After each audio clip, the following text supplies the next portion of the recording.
Welcome to another episode of Presentation Hell Podcast. I am your host, AlexAnndra Ontra, and we are podcasting from Embark Collective Studios in Tampa, Florida. Today, we have a very special guest, Kim Jursa, who is a strategy consultant for high growth brands. She's been doing this for over 20 years and has worked on Unilever, Pepsi, Starbucks, Mars. She's, also worked on, startups from zero revenue, helping them grow to billion-dollar valuations. And the topic today is about presentation success and the power of the brand archetype. So, Kim, thank you so much for coming. We're thrilled to have you here today. Thanks for the invite. So, why don't you, if you don't mind, give us some background as to how you got into branding and what attracted you to branding? What motivated you? How'd you get to where you are today? Sure. I've had a couple of career evolutions. So I first started out, I've spent 10 years working corporate global companies, big CPG brands that most of us know. That's On the marketing consumer side. packaged goods for people who don't like acronyms. Yes, CPG, consumer packaged goods. Thank Yep. you. Running global brands, and basically, had the MBA. I spent 10 years at Unilever working on brands that are in most of our pantries at home. After 10 years working on brands, working corporate side, I switched sides and I went agency side. So I started working for a New York branding and design firm.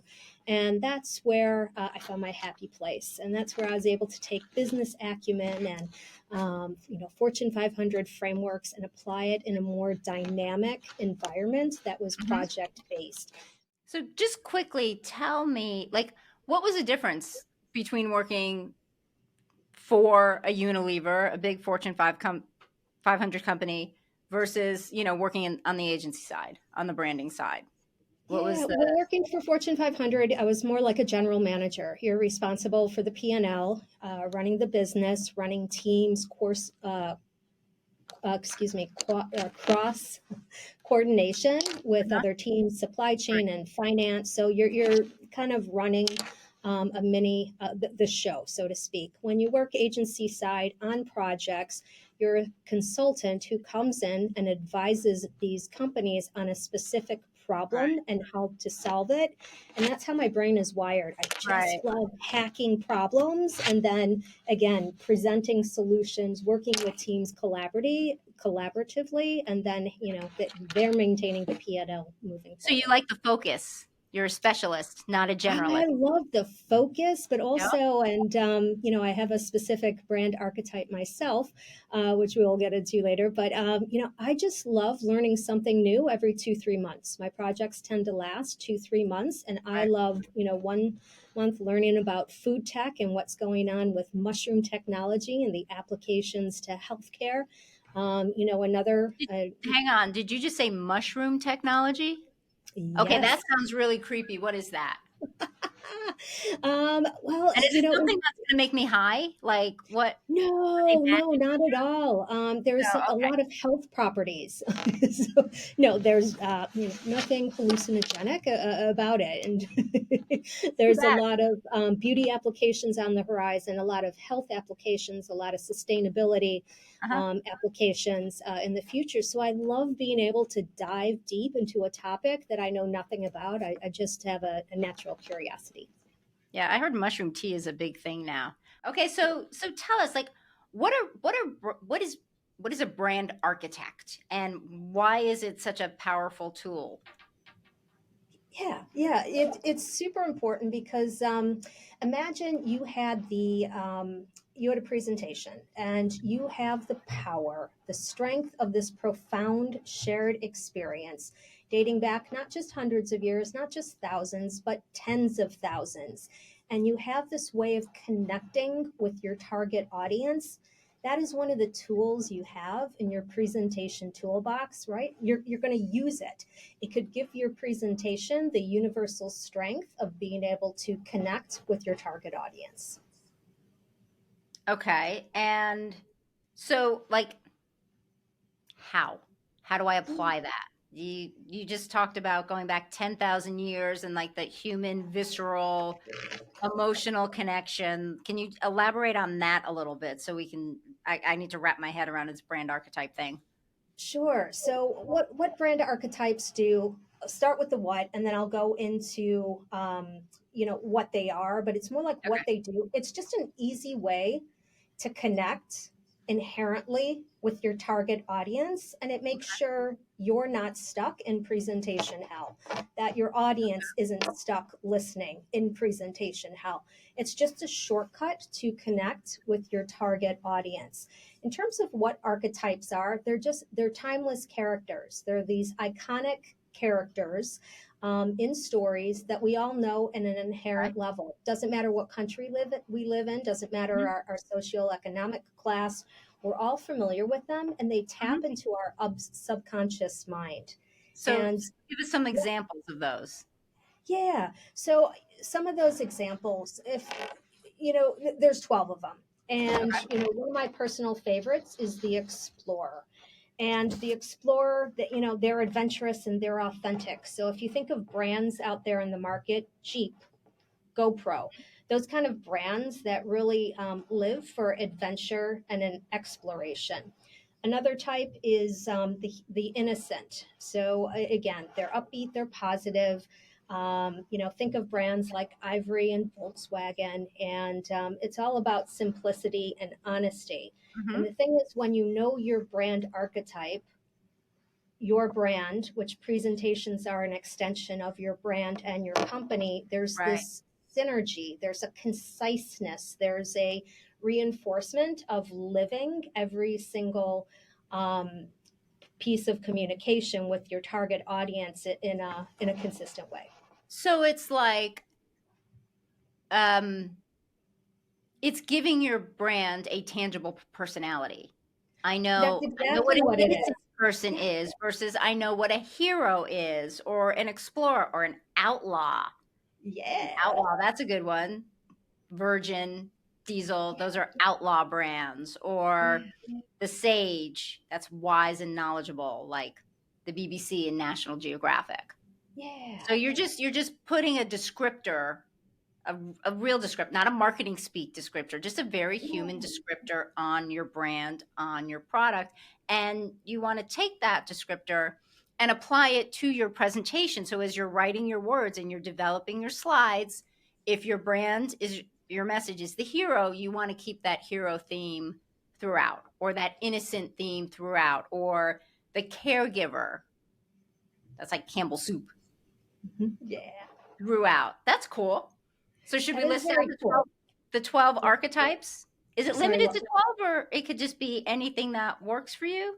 It is 12, and some pretty smart people came up with this. We're talking like Plato, the philosopher, Carl Jung, the psychologist. They came up with these 12 archetypes. So it's Really? it's So they were marketers back in their day. And if you think about it, since we're still talking about them like 2000, 2500 years later, I'm not quite sure what year BC they all lived in. Well, Young was later, but Plato was ancient Egypt. Um, they were really good marketers. Think of it they were that way. Like excellent we're still, marketers. we're still getting the message. Yes, so Carl Jung rather contemporized or Right. modernized the use of archetypes. And then there's a book that came out, The Hero and the Outlaw. It came out 20 years ago. And when I Okay. worked at Unilever, this was part of required reading if you were running brands, but because it gave us common language on how to speak about archetypes and how to embrace archetypes. And then when I went again, agency side, we had to embrace this book because our clients were using it as well. And in fact, one of our clients even sent me to a 3-day brand archetype training in the south of France. So I was in Nice for 3 days learning about archetypes. So, yeah, it's rather, it could be very complex or Mm-hmm. it could be as simple as you make it. And working with the types of clients I do, you want to get the solution tailored to fit the Yeah. company. I'm all for simplifying because I think we have enough complication in our lives and in business. And um, if we can give our our audience simpler ways to apply to presentations, then we've done our job today. Um, so let's talk about how we connect these like real tangible ways, what you can do to connect an archetype into your presentation. All right. Yes. So the most important thing is by understanding what is your archetype, and there's some series of questions you could go through to figure this out, or you could go out and hire an expert to help you figure it out. There's a whole range of things, but first you want to know what your archetype is, so you can infuse that personality into Mhm. every aspect of your presentation. It matters. It'll influence what you're saying, how Mhm. you're saying, and the visuals you bring to life. Okay, so let's Um, try it. Let's try to make this up as we go along. All right, so let's say um, I just because I'm sentimental, I want to use the archetype as the lover because I'm sentimental. Um, and what's a good product that goes with the lover? What would be Tiffany, or yeah, better yet, like Tinder, dating site, because we're looking for love. harmony. So let's say we're making a presentation about Tinder, and who are we giving it to? Okay, how about investors? All right, so let's see if we can do this. Let's try and Yeah, so how would we yeah, infuse the lover into an investor presentation for Tinder? And they should pay sure. us for this So episode. But anyway, let's say we're giving an investor presentation. We want to yep, share out that our sales have increased. I'm making it up 25% over the mhm, last quarter. yep, One way to communicate this is, hey, sales are up 25%. Great. mhm. Factual, it does the job, but it lacks personality and it lacks Investors like increase in sales. I mean, they'll love that. Like, yeah, sales and growth are always good, but we could be doing better. And right. that's what the brand archetype allows Mhm. us to do, is to infuse personality and connection. So how would a Tinder communicate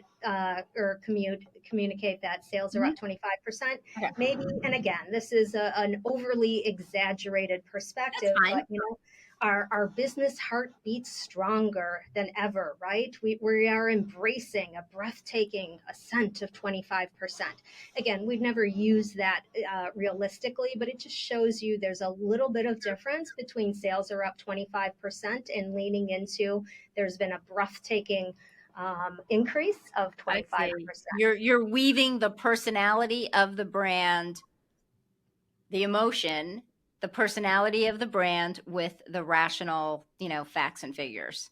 It's the connective tissue. That's the connective tissue. It's not It's quite emotion, it's just the personality. the Which personality that connects us to the audience. So I'm more the explorer archetype. So, I'd probably if I'm giving a presentation about whatever, my brand is to investors, hey, our sales have ventured into uncharted territory, ascending to a remarkable 25%. Again, I would never literally say that, but uh-huh. it's a different way of saying sales are up 25%. Mhm. I'm infusing that adventurous spirit that Right. is true to my brand Yep. into the presentation, and authenticity connects you to your audience. So essentially what you're saying is, and most presentations that we give are business to business. You're basically saying infuse consumer language into your business presentations. Get out of the marketing, strategic, return of investment, ROI, acronym, blah, blah, blah, blah, blah, and just speak to people as people and let Yes, your personality show. Except in this case, it's the personality of the brand, not necessarily you personally. Although if you're the one presenting it, you have to convey that. So if you're exactly. giving the adventurer presentation, you need to be the adventurer. Yes, You're if you giving a need to presentation for represent the Tinder, you need to be the lover. brand. Yeah, bring it to life. It's all about connecting. That's all that archetypes do, is they help us connect using these, again, thousands and Right. thousands and thousands of year old personalities that are deeply embedded in our psyche. And it's making things better, making your story stronger. Making your story stronger through personality, archetypes. Presentation Hell is brought to you by Shuffler. Shuffler is AI presentations for your enterprise for faster, smarter, compliant presentations. Shuffler is presentation management. Okay, so I think we get how brand archetypes work. How do we define a brand for, say, a new company? I don't know, how self-serving of me. Let's use Shuffler as an example. How do we define the archetype for Shuffler as an example? And Shuffler is a software company that does, presentation management in the cloud and within PowerPoint. Yeah. So So it's a first of B2B all, thing. right. So first, we're going to look two ways. We're going to look Okay. inward and we're going to look outward. When Okay. we look inward, we're going to ask us, what is our mission? Mm-hmm. What do we do? Who do we do it for? Okay. What are some of our values? And these they're the thematic pillars that Okay. really help you determine which archetype fits best. So Okay. you're not an off-road company, but if you're an off-road company, your archetype easily tracks back to explorer.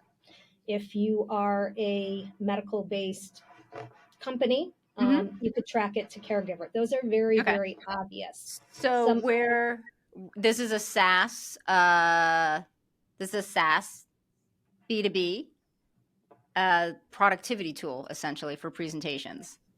productivity tools. So Mm-hmm. again, what are some of the values? Is it speed? Is it Productivity, efficiency? Is it efficiency, okay? compliance, branding, and messaging, because those are probably the high level benefits a company gets when they use Shuffler. Got it. Compliance. So we're going to take those and Yep. we're going to park those for a moment. So we've got some values of efficiency, compliant, and with branding and messaging, I'm assuming it is the consistency, or is it Yep. what it's the consistency? So putting out, Consistency of brand throughout everyone's presentations.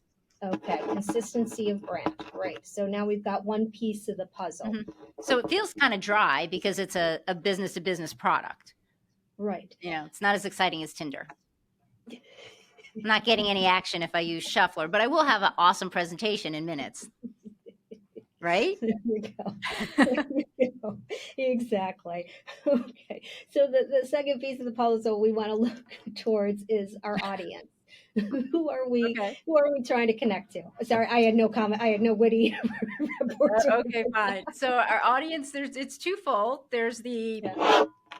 marketing manager that has the pain, that has to create the presentations and distribute them to a dispersed team. They do the work. They're the heavy lifters. And then there's the executive suite, the C-suite, that wants everybody on brand, on message, accurate. They want everybody more efficient. They want the productivity. They don't want their, salespeople wasting time making presentations. They want them to be giving presentations. If they can save 5 hours versus, 5 minutes with Shuffler, then that's what they want. That's the value for them. Got it. So I just want to peel back the layers a little bit Okay. and dig into this. So, these are good questions because you've hit on the pain points of the target consumer. We've talked a little bit about what they need, but it's also thinking about the archetype that the target consumer is going to connect with.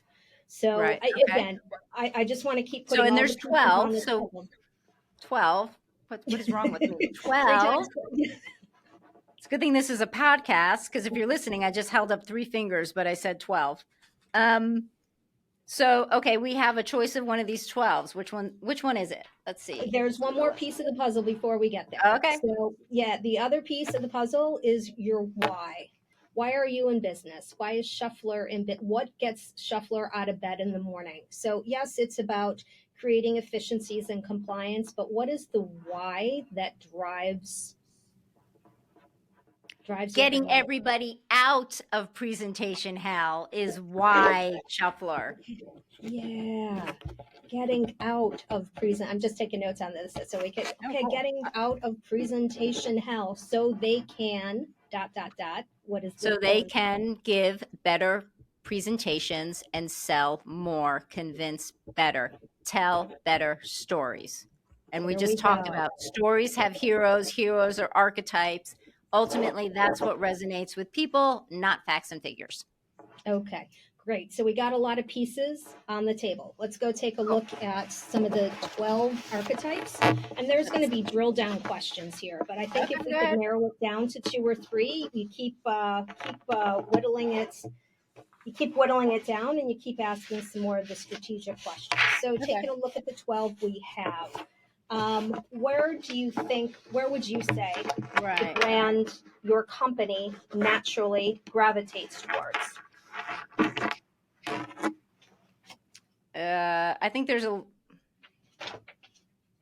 the ruler, because there's leadership and accountability when you're giving presentations. Yep. And the personality is a bit of a jester, because we like to keep presentations light and easy and take the anxiety out of it. Yep. Okay, cool. Well, that was interesting. Wait, there's Right, okay. more. All right. So, yes, the ruler really does, the drive is power and success. And that's how you're connecting with your target audience. They want Right. success. What you fear as a brand, as a company, is failure, and is the archetype is failure and weakness. So again, losing 5 hours a day so they can't get out there and tell better stories. So ruler's a great fit. Not only can you have a brand archetype, you could also have a secondary archetype. So it's like a 70-30 split. You have a primary Okay. split, which would probably be the ruler. The secondary split is about 30%. You said gesture, which Yep. is, it's all about happiness and positivity. Yep. And bringing just a different little tongue in cheek, bringing a little bit of, wit and maybe humor to the table. And that together is your 1-2 punch of helping to create a unique personality that takes you out of the very functional, rational, hey, we're efficient, we help with efficiency and compliance. It's about what you say and how you say it about that efficiency and that compliance. That's awesome. I didn't realize this was going to turn into a consulting session for like Shuffler marketing. I was just using it as an example so we could figure out how to apply these archetypes to, somebody listening. Oops, sorry. And just on that note, I think that's why I love brand architectures, because I could have a 90-minute conversation with founders and we could hash out archetypes. Or with global clients, we could spend 2-3 months. So I could travel the world. I could talk to consumers in different countries, really dig into the consumer needs and get to brand archetypes. But it's a very scalable, let's use it as a tool to help us tell better stories. 90 minutes or again 2 to 3 months, but everything in between. That's awesome and very informative. So just let's leave our as we wrap up, just if we could sum up, what are some strategies that our listeners can apply to get that personality, to get the brand architect and weave that into their presentations? Yeah. And their business. Just identify and embrace your archetype. Do that by understanding your target consumer. Do that by understanding your core purpose and your values. 2, keep it simple. Again, you don't need primary, secondary, tertiary archetypes. You don't need to decode what the category archetype. Keep it simple. Pick it. Just be consistent and move forward. And then match all your visuals, what you say, how you say it, and all your visuals to that archetype. And then you've got consistency and you're delivering a message that your audience could resonate with and keeps you out of presentation hell.